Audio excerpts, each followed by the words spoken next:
ക്രൂശിത രക്ഷക വിമോചന.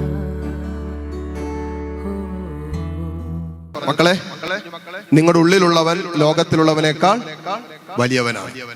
ഇപ്പൊ ലോകത്ത് നമുക്ക് ചുറ്റും ലോകത്തിൻ്റെതായത് പൈശാചികമായത് ഒക്കെ പ്രവർത്തിക്കുമ്പോഴും ഈ ലോകത്തിൻ്റെതല്ലാതെ ലോകത്തിന്റെ സ്പർശനമേൽക്കാതെ ഒരു ദൈവ പൈതലിൽ ജീവിക്കാൻ പറ്റും. അത് സാധ്യമാകുന്നത് നിന്റെ ഉള്ളിലുള്ളവൻ ആരാണെന്നും ഉള്ളിലുള്ളവന്റെ ശക്തി എന്താണെന്ന് തിരിച്ചറിയുന്നിടത്താണ് ഒരു ദൈവ പൈതലിന് ലോകത്തിന്റെ കളങ്കമേശാതെ ജീവിക്കാൻ പറ്റുക. ഇനി ഉള്ളിലുള്ളത് ആരാണെന്ന് 1 കൊരിന്തോസ് 3:16 പൗലോസ്ലീഹ പറഞ്ഞിട്ടുണ്ട്. നിങ്ങളുടെ ശരീരങ്ങൾ ദൈവാത്മാവിന്റെ ആലയങ്ങളാണെന്നും പരിശുദ്ധാത്മാവ് നിങ്ങളുടെ ഉള്ളിൽ വസിക്കുന്നുവെന്നും നിങ്ങൾ അറിയുന്നില്ലേ? നിങ്ങൾ ചോദിക്കും, what is anointing? It's a realisation. ഞാൻ പറയും, ഇറ്റ്സ് എ റിയലൈസേഷൻ, ഒരു തിരിച്ചറിവാണ്. എന്താണ്? എന്റെ ഉള്ളിൽ ലോകത്തെ ജയിക്കാൻ പറ്റുന്ന, ലോകത്തെ തോൽപ്പിക്കാൻ പറ്റുന്ന ഒരു ശക്തിയുണ്ടെന്നും പിശാചിനെയും അവന്റെ വഞ്ചനകളെയും തോൽപ്പിക്കാൻ പറ്റുന്ന ഒരു ദൈവ സാന്നിധ്യം, പരിശുദ്ധാത്മാവ് എന്റെ ഉള്ളിലുണ്ടെന്നുള്ള തിരിച്ചറിവാണ് അഭിഷേകം. ഈ തിരിച്ചറിവ് കിട്ടാതെ ഒരാളും അഭിഷേകം പ്രാപിക്കാൻ.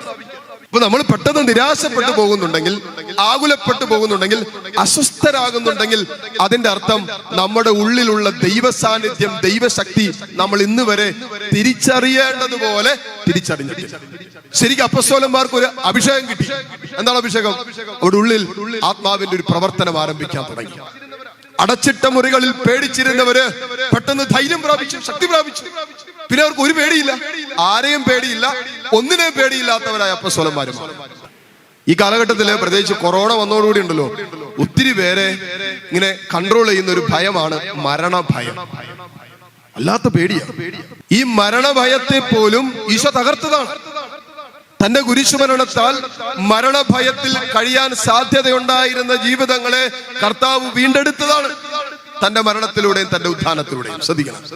അപ്പോ പരിശുദ്ധാത്മാവ് ഒരു വ്യക്തിയിൽ പ്രവർത്തിക്കുമ്പോൾ അവൻ നിരാശപ്പെടില്ല, അവൻ മരണഭയത്തിലേക്ക് പോകില്ല. കാരണം ആത്മാവ് ഒരു വ്യക്തിയിൽ ആക്റ്റീവായിട്ട് നിൽക്കുമ്പോ, അഭിഷേകം പ്രാപിച്ചു നിൽക്കുമ്പോ യേശുവിന്റെ സ്നേഹം അവന്റെ ഹൃദയത്തിലേക്ക് ഒഴുകപ്പെടുകയാ. അവന്റെ ഹൃദയത്തിലേക്ക് പരിശുദ്ധാത്മാവിലൂടെ ദൈവത്തിന്റെ സ്നേഹം ഒഴുകപ്പെടുമ്പോ അവൻ നിരാശപ്പെടേണ്ടതില്ല. നമ്മളിലുള്ള പരിശുദ്ധാത്മാവിലൂടെ, ദൈവാത്മാവിലൂടെ നമ്മുടെ ഹൃദയങ്ങളിലേക്ക് ദൈവം തന്റെ സ്നേഹം ചൊരിഞ്ഞുകൊണ്ടിരിക്കും. ഈ സ്നേഹം നമുക്ക് അനുഭവിക്കാൻ പറ്റുന്നത്, ദൈവസ്നേഹം അനുഭവിക്കാൻ പറ്റുന്നത് പരിശുദ്ധാത്മാവുള്ളത് കൊണ്ടാണ്. അല്ലെ? ഒരു വ്യക്തിക്ക് ഈശോ എത്രമാത്രം ഒരു വ്യക്തിയെ സ്നേഹിച്ചു എന്നുള്ള തിരിച്ചറിവ് ആത്മാവിൽ കിട്ടുന്നപ്പോഴാണ്. ആ തിരിച്ചറിവ് കിട്ടിയിട്ട് ആ സ്നേഹത്തിന് വേണ്ടി ജീവിതം സമർപ്പിക്കാനും, ആ സ്നേഹത്തിന് വേണ്ടി ഏതറ്റം വരെ സഹിക്കാനും മരിക്കാനൊക്കെ ഒരു ദൈവ പൈതൽ തയ്യാറാകുന്നതും, ഒരു സുവിശേഷകനായി, ദൈവരാജ്യത്തിന്റെ ശുശ്രൂഷകനായി ഒരു ദൈവ പൈതൽ മാറ്റപ്പെടുന്നപ്പോഴാ ഉള്ളിലുള്ള പരിശുദ്ധാത്മാവ് ദൈവ സ്നേഹത്തിന്റെ അനുഭവം തരും.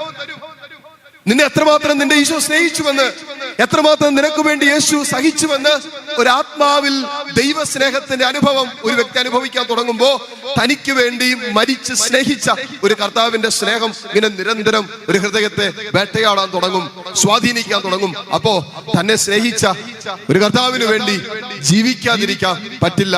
ചിലരൊക്കെ അന്ത്യത്തോളം, രക്തസാക്ഷിത്വത്തോളം ഈ സ്നേഹത്തിന് വേണ്ടി ജീവിതം തിരികെ കൊടുത്തവരാണ്. ദൈവത്തിന്റെ സ്നേഹമുണ്ടല്ലോ, ഇതാണ് ദൈവത്തിന്റെ സ്നേഹം. ഈ കുരിശി കാണുന്നതാണ് ദൈവത്തിന്റെ സ്നേഹം.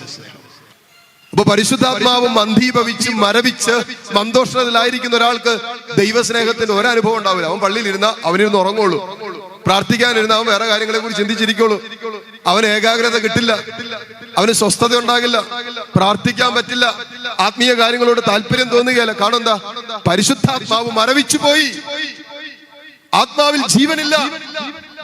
ദൈവസ്നേഹം അനുഭവിച്ച് ഒരു ദൈവ പൈതലിന് ഈ ലോക ജീവിതത്തിൽ ജീവിക്കണമെങ്കിൽ പരിശുദ്ധാത്മാവിലുള്ള ജീവിതം സാധ്യമായാലേ പറ്റൂ. മക്കളെ, നമ്മുടെ മുന്നോട്ടുള്ള ആത്മീയ ജീവിതത്തിൽ നമ്മൾ അപകടകരമായ ഒരു ശത്രുവിന്റെ കെണിയിൽ പെടാതിരിക്കാൻ നമ്മൾ കർത്താവിന്റെ സ്നേഹത്തിലും അവന്റെ പരിശുദ്ധ രക്തത്താൽ അവൻ നമുക്കായി നേടിത്തന്ന ദൈവീക സംരക്ഷണത്തിൽ നമ്മളെ കാത്തു സൂക്ഷിക്കണമെന്നുള്ള ഒരു തിരിച്ചറിവ് ഒരു ദൈവവേദന ഉണ്ടാകണം. അല്ലെങ്കിൽ ലൈഫിൽ ജീവിതയാത്രകൾ എവിടെയെങ്കിലും വെച്ച് ആ വ്യക്തിയുടെ മേൽ, ആത്മാവിന്റെ മേൽ സൈറ്റൻ പിടിമുറുക്കുന്ന അനുഭവം ഉണ്ടാവും. പിന്നെ എത്ര ശ്രമിച്ചാലും സ്വയം പുറത്തു വരാൻ പറ്റാത്ത അവസ്ഥയിലേക്ക് വീണുപോകും. കൂദാശ ജീവിതത്തിലൂടെ, വചനം വായനയിലൂടെ, പ്രാർത്ഥനയിലൂടെ, ദൈവാരാധനയിലൂടെയൊക്കെ എന്തിനാണ് നമ്മുടെ ആത്മാവിനെ ജ്വലിപ്പിച്ചു നിർത്തുന്നതെന്ന് ചോദിച്ചാൽ പിശാചിന്റെ വഞ്ചനയ്ക്ക് നമ്മൾ അടിമപ്പെട്ടു പോകാതിരിക്കാനാണ്. അങ്ങനെ ആത്മനാശം സംഭവിക്കാതിരിക്കാനാണ് നമ്മളിത് ചെയ്യുന്നത്.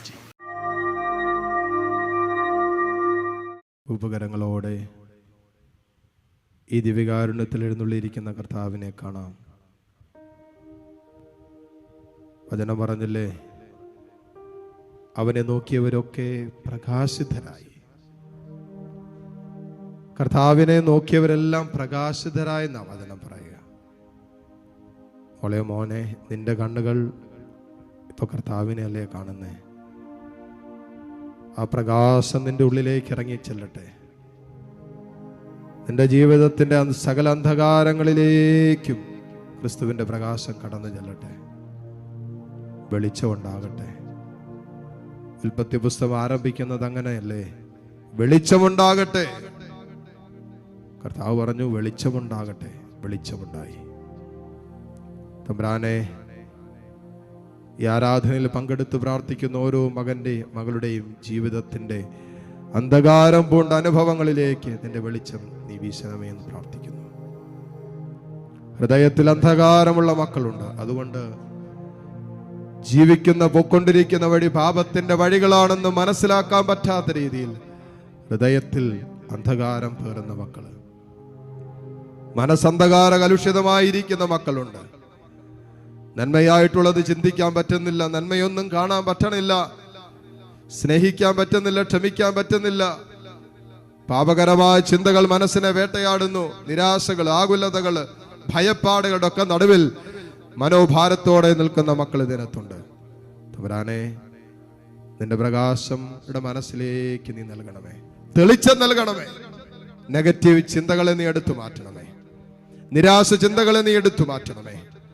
അശുദ്ധി നിറഞ്ഞ ചിന്തകളെ നീ എടുത്തു മാറ്റണമേ. കർത്താവേ, നിന്റെ സ്നേഹത്തിന്റെ പ്രകാശം മനസ്സിലേക്ക് നീ ഇപ്പോൾ വീശണമേ.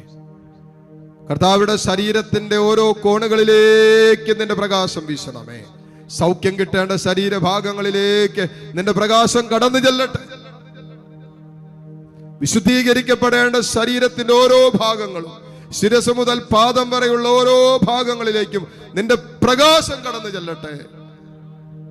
അന്ധകാരത്തിന്റെ സകല സ്വാധീനങ്ങളും തമ്പുരാനെ മക്കളിൽ നിന്ന് എടുത്തു മാറ്റണമേ.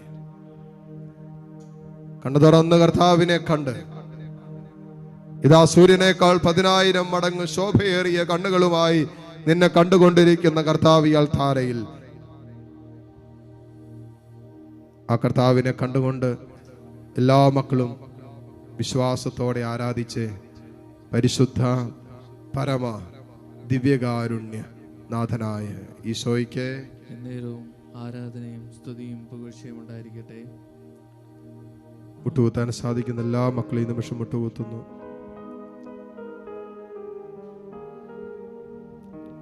ദിവ്യകാരുണ്യ ഈശോയുടെ ആശീർവാദം സ്വീകരിക്കാൻ നമ്മൾ ഒരുങ്ങുന്ന നിമിഷമാണ്. കരങ്ങളെ തുറന്ന് യാചനാപൂർവം പിടിക്കാം.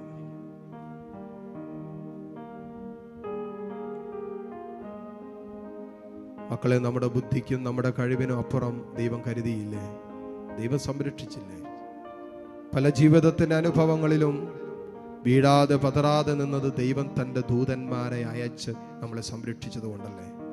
ദൈവത്തിൻ്റെ ദൂതന്മാർ നമുക്ക് ചുറ്റും, കുടുംബങ്ങൾക്ക് ചുറ്റും ഒക്കെ പാളയമടിച്ച് സംരക്ഷണം നൽകട്ടെ എന്ന് പ്രാർത്ഥിക്കാം. കർത്താവിൻ്റെ സ്നേഹത്തിൽ നമ്മളെ സമർപ്പിക്കാം. കർത്താവ് എല്ലാവിധ അസ്വസ്ഥതകളിൽ നിന്നും, അനർത്ഥങ്ങളിൽ നിന്നും, അപകടങ്ങളിൽ നിന്നും, രോഗങ്ങളിൽ നിന്നും കർത്താവെ നിന്റെ തിരുരക്തത്താൽ ഞങ്ങളെ കഴുകി സംരക്ഷിക്കണമെന്ന് പ്രാർത്ഥിക്കട്ടെ. നിങ്ങളുടെ ഹൃദയത്തിൻ്റെ എല്ലാ വേദനകളും സങ്കടങ്ങളും ഈശോയിലേക്ക് കൊടുക്കാം. മനസ്സിൽ നിങ്ങൾ സൂക്ഷിക്കുന്ന പ്രത്യേക നിയോഗങ്ങളെ സമർപ്പിക്കട്ടെ. കരങ്ങൾ ഈശോയിലേക്ക് നീട്ടിപ്പിടിച്ച് കണ്ണു തുറന്ന് കർത്താവിനെ കണ്ട് ഏതാനും നിമിഷം താഴ്ന്ന സ്വരത്തിൽ ഈശോയെ സ്തുതിച്ചുകൊണ്ട് ഈശോയുടെ ആശീർവാദം നമുക്ക് സ്വീകരിക്കാം.